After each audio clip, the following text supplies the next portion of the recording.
For today's Know the Lingo, we are talking all about seating. Seating charts, escort cards, seating assignments, table assignments, all the different stuff that goes into assigning guests a place to sit. So we're gonna start really broad and then we're gonna get down really narrow. So the biggest, or the first one to start with, that you can have at your wedding is not having anything, right? So you don't have to assign anybody anywhere to sit except maybe family and bridal party and their dates. So that's gonna be like the broadest, easiest thing to do. Everybody sit wherever you want, right? Then a pro, con for that. Pro is super easy. Don't have to worry about if people don't RSVP and show up, people who RSVP and don't show, and you don't have to like take their names off tables. So super easy, nothing to worry about. The con with that is sometimes you end up with groups of people who sit at a table, maybe it's just them and their date, or somebody doesn't know anybody there and they're just kind of sitting all by themselves and it's a little lonely. That's a con for not having a seating chart or any kind of seating assignment for your guests. Again, it's super easy to do it that way. It's very common not to have any kind of seating assignment. But the con of that is if you have a few group of people, tables typically sit between 8 to 10 people. And if you can end up with some odd assortment of people, odd assortment of numbers of people sitting at different tables that may not know each other, and if they're not super outgoing, if they're not an extrovert, they may feel more uncomfortable if they don't know, should I sit with these people? Are they waiting on other people to get here? Am I taking someone's spot? So for your introverted guests, if you have a lot of introverted guests, if you yourself are introverted and you know how it's felt to be at a wedding and you're not sure where to sit, or if this group of 4 is waiting on 4 more people, that's where the con kind of comes into not having a seating chart. The pro, super easy to do.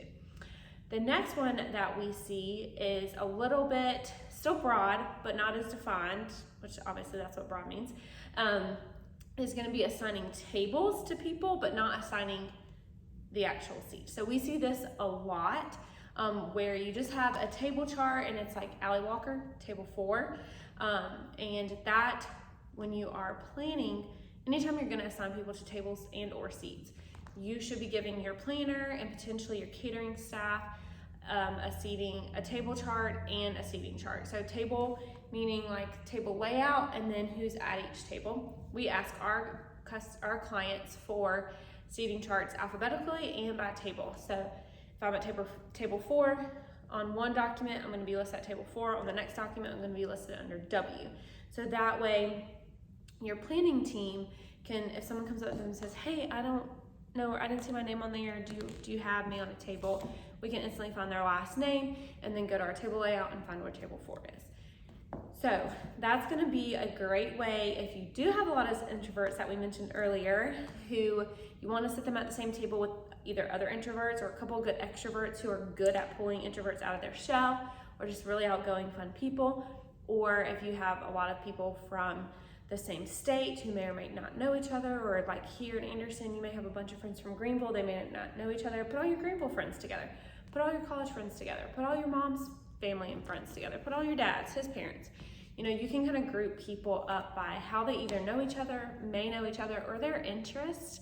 If you've got a cousin who loves riding dirt bikes and your fiance has a cousin who loves riding dirt bikes, put them at the same table. They don't have to be related, they don't have to already know each other, but they're gonna talk about that, and that's really fun, and that helps your family and friends have a great time at your wedding when they can chat with people during the reception.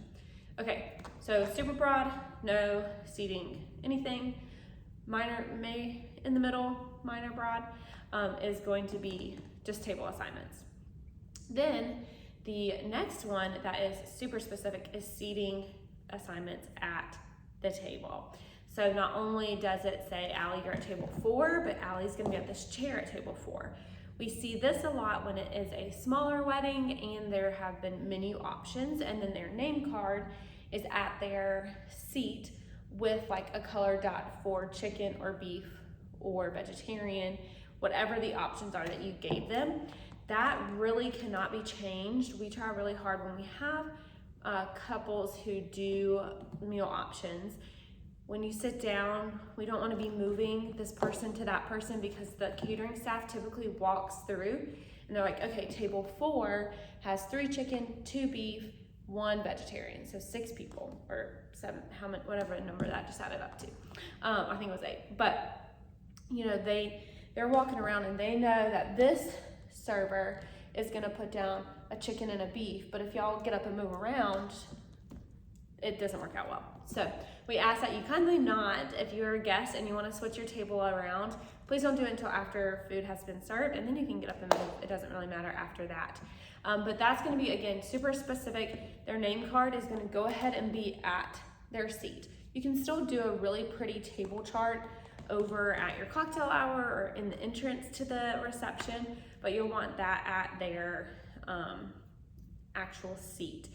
When you have a plated meal, you typically have your tablescape done as well. So your napkins, your silverware, goblets, your plates may or may not be back in the kitchen with the staff. It just really depends on what you and your planner work out, and if the staff comes and gets the plates and takes them when they're like laying down salads or appetizers, that sort of thing. The last thing I want to touch on is escort cards, and these are where you can get really, really fun with your little, what you do for your escort wall, escort cards. These are, again, going to denote the table that people sit at. So you have like a big, huge seating chart is what it's typically called.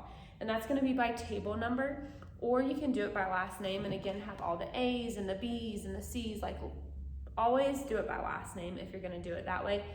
Just so people can easily go like, I'm under A for Allie or W for Walker. Not that you have to write it like Walker, Allie, but just put me under the W's. You know what I'm saying? So, beautiful. People do mirrors, windows, and they write on them little fun pictures, all the different kind of things to incorporate your personality and your wedding into your seating chart. For escort cards, these are typically still on some sort of display at cocktail hour or at the entrance to the reception, but there are little things people take with them to their seat. So that's still not denoting that this seat is for Allie, but it's still gonna say Allie Walker, table 4. It could be a champagne glass with a little ring around it. It could be a pretty, like, just handwritten calligraphy stone. We've had a couple do that.